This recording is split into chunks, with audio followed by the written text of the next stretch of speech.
Here's a common question people always ask me. Should I leave my studio monitors horizontally or vertically? You see in big studios sometimes behind the mixing board, they have them on their side. And a lot of speakers can't even lay on their side if they wanted to. They're kind of curved, like mine back there. So what's the right way? Can you do it both ways? Is it okay to leave them on their side? In my opinion's always right, no, you shouldn't put speakers on their sides. How come? The high frequency comes from the tweeter, and the low frequency comes from the woofer. Mid-range comes from a bit of both. That means if your speakers are sideways, that puts the tweeters farther away from you on the horizontal plane, and the woofers closer to you.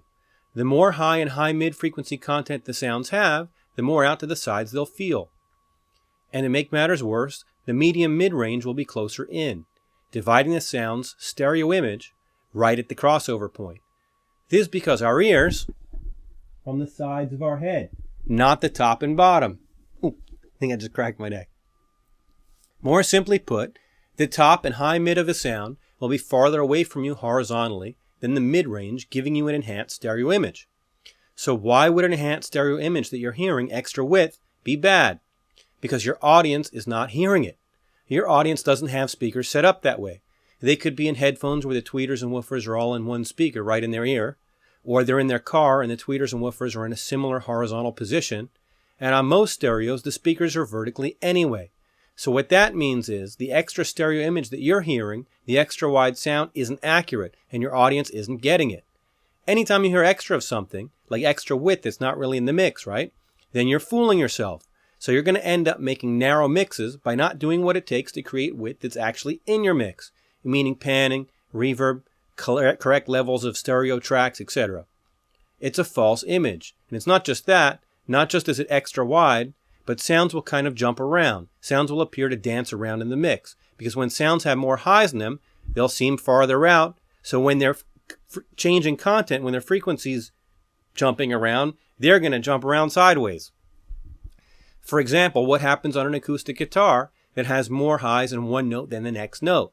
The high frequency note will be wider, and the less high frequency note that happens right after it will be more in the middle.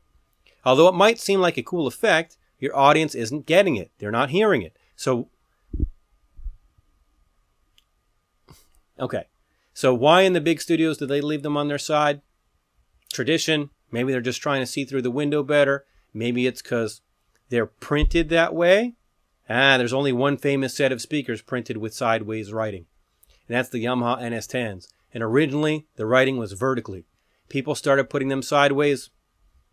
And, just because somebody's in a big studio doesn't mean they are thinking about every single thing they're doing. Maybe they're doing stuff just because they've seen it done that way in the past. Or, I take it back.